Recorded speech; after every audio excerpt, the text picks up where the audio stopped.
Hello, friends. So today I thought I'd play a little bit with, I saw this somewhere on a tutorial and I was going to share with you leaves today. And when I saw this tutorial, I thought that is an interesting way of playing with leaves. So what I want to start with first, let me get out a scrap piece of paper. This is just some inexpensive student grade paper I use in my classes. I want to paint some leaves and they'll be like in a wreath style fashion. So today I'm using my number 8 Velvet Touch Princeton, which I love, but any brush that you like is just fine as long as it's watercolor. And I'm going to use, I think, my Sap Green, which is a pretty true green. So I'm getting some water. I've already sprayed all my paints with some water just to help get them activated.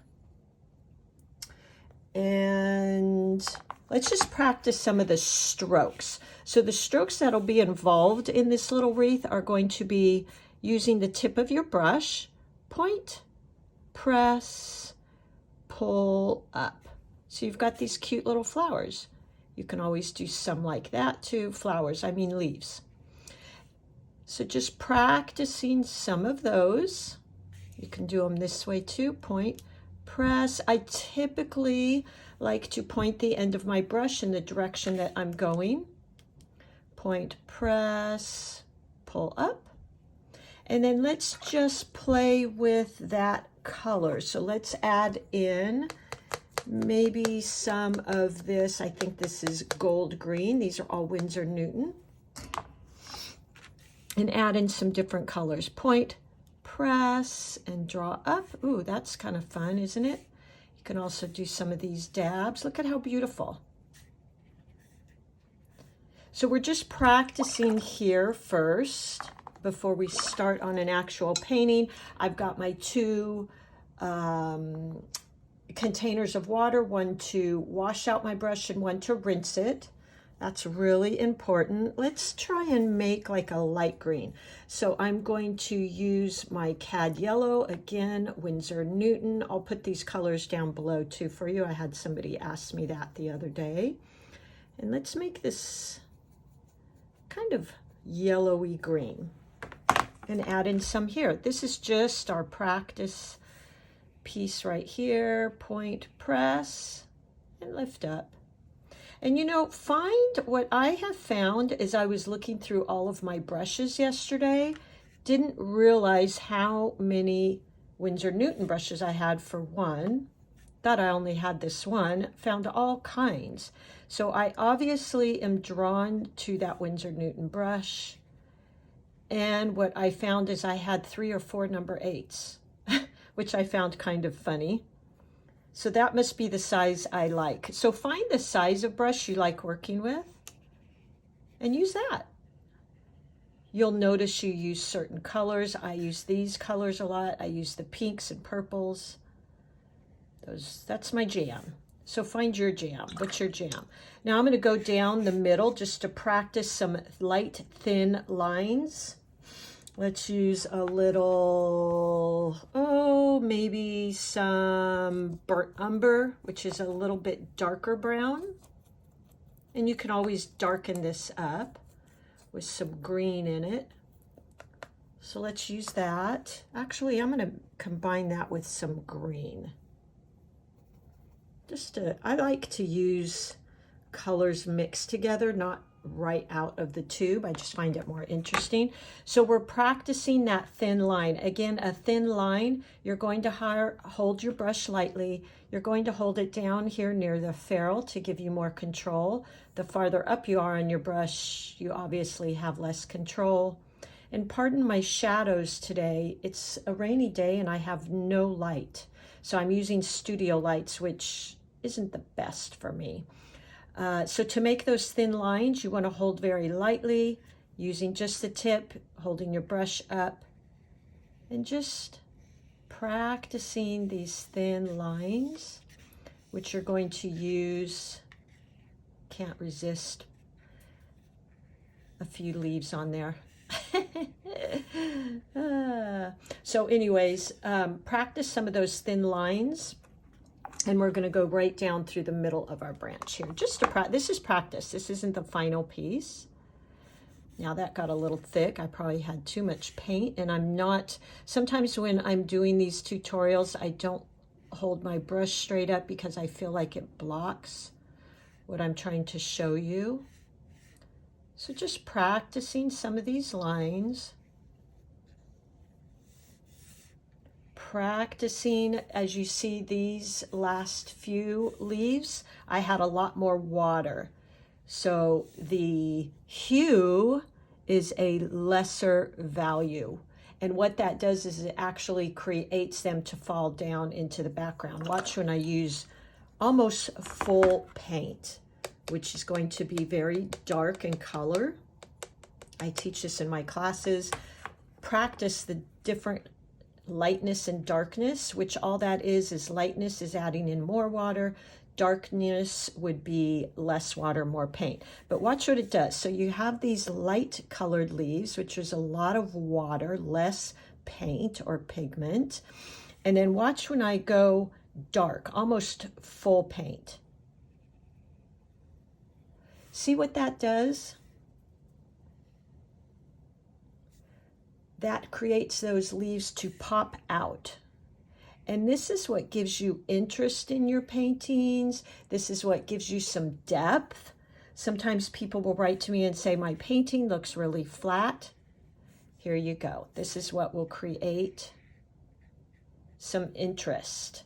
So that pops those leaves out. Of course, always varying your colors as well. Forgot my napkin again, so give me a second to grab that. Here we are. Okay. And so I think let's go ahead and get my better paper out, which is actually still just practice. A lot of you are asking me what paper I use. I go through tons of these books. I mean, just flowers on flowers on flowers. So I pick up a lot of these little books. I think I get them at Michael's. You can buy them in packs on Amazon. This is Artisto brand, nothing special.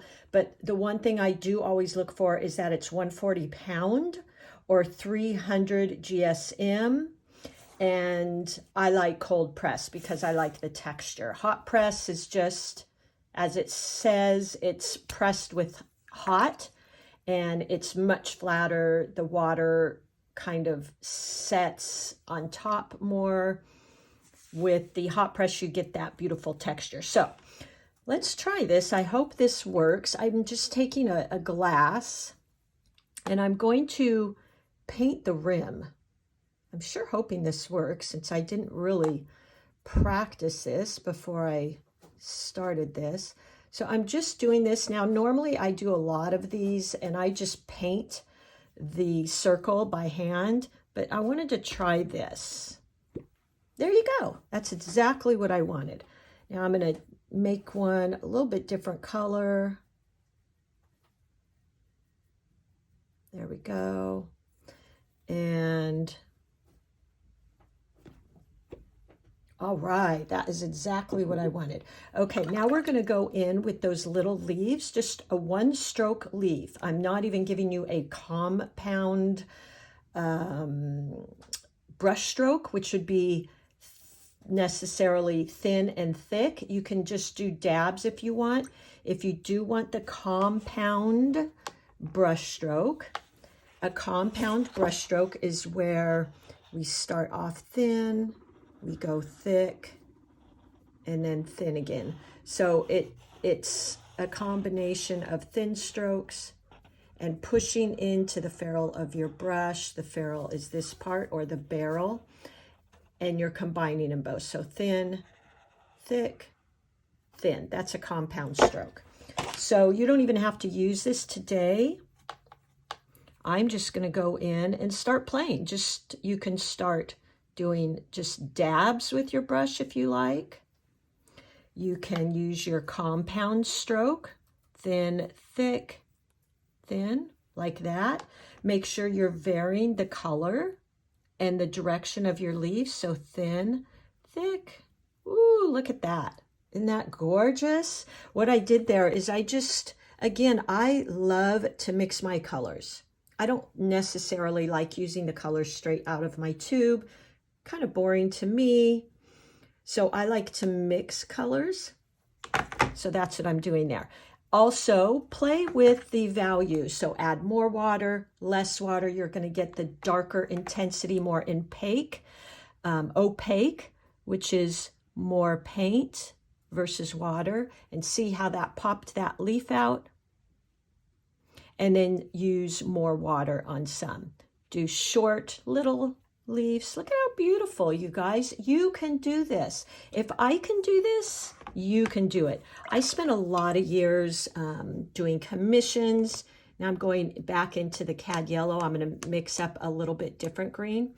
I spent a lot of years doing commissions and had my art in boutiques, which was great fun. I'm very grateful for that experience. I was in some quite large shows with amazing artists and a lot of fun. But for me, it was a little bit stressful because I felt like I was always comparing myself to everybody else. I wasn't as good as them. Commissions can be a little tricky because, people know what they want, which is a good thing. But I felt like I had to kind of, I don't know, I just felt some pressure to make it look how they envisioned. So now I just paint for the fun of it, and I encourage you to do that as well. Back to this painting here, just going in, I'm creating long strokes, light strokes. I'm varying my colors. I'm not using colors straight out of the tube. So I've got my little strokes, I've got my big strokes. I'm got different colors, different shades. I don't know if you can see this, but look at this is the beauty of watercolors. When you mix the paints, because there's water in it, excuse me. If I knew how to edit, I'd edit out that little choking thing there. I'll get there, guys. But back to this, the beauty of watercolor is you get this beautiful blending and mixing of colors. So right here, I took green, my goodness, added in some of that yellow, and it came out with these beautiful little mixing of colors. And that's where, you guys, I have never been able to get that with another medium. I'm not saying it's not possible. I like watercolors, so I stick with watercolors. So I'm sure there's people out there that are doing that beautifully. I'm going to change some directions now, maybe use a little bit of the darker green. Here we go. How easy is this, you guys? I am telling you, if I can do these things, I'm not, a fine artist, so to speak. I just paint for fun. So if I can do this, I know you guys can do this. So now I think what I'll do to add in some interest, I'm going to wash my brush and then I'm going to rinse it, dab it off on my paper towel just a little bit. And then let's go in with some little berries. We're seeing a lot of yellow out in Southern California right now, and oranges with the poppies. Let's go in with some yellow green and just create little dots. Now I always work in threes. I think odd numbers are more interesting. That's just me. And just adding in some little dots here, dab, dab, dab, dab, dab, dab, just like that. Easy, easy, but create some interest. Look at that. Now I'm going to also add in some pinks. Let's see, let's work with maybe, I just cleaned up my palette, believe it or not. Let's go for this color, which is Quin Magenta, one of my favorite colors. And I'm going to go in. Ooh, look at that. Don't freak out. Learn to embrace these little things.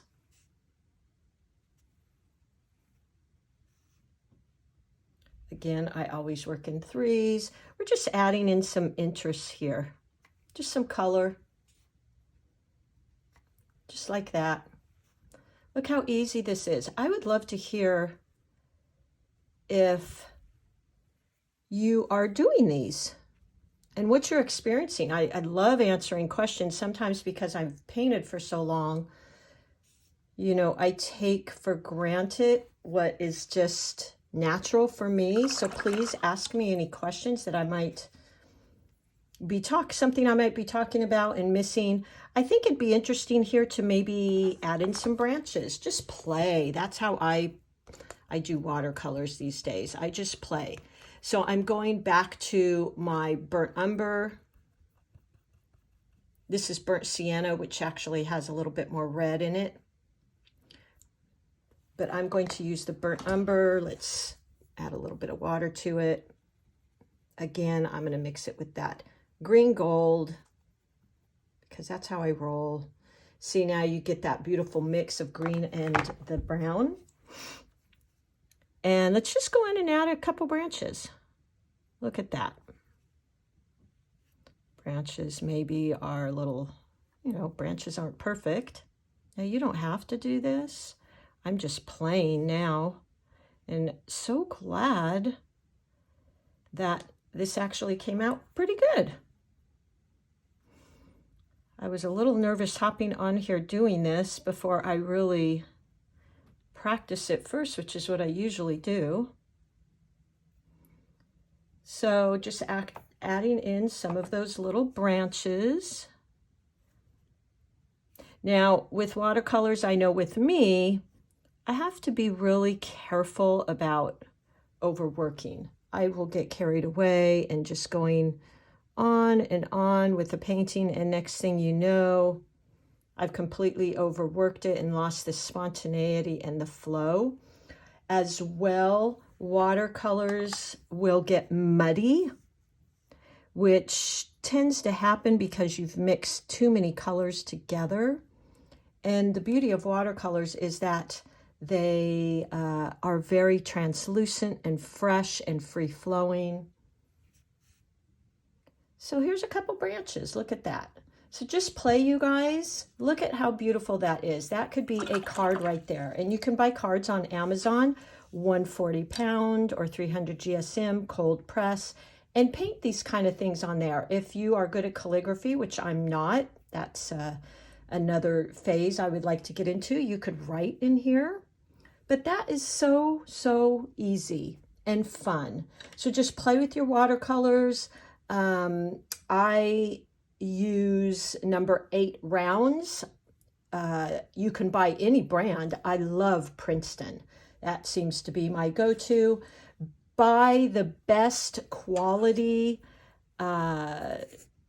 supplies you can. It does make a difference, especially paper, you guys. If you don't have good paper, the watercolor isn't going to flow. So make sure you're getting 140-pound cold press watercolor paper at the least. And then just, gosh, you can go to Michael's, Amazon, and get a round brush. So there you guys go. I hope you enjoyed that. I'd love to hear if you tried this. And have a wonderful day. Keep painting, and most of all, enjoy it. Okay, bye-bye.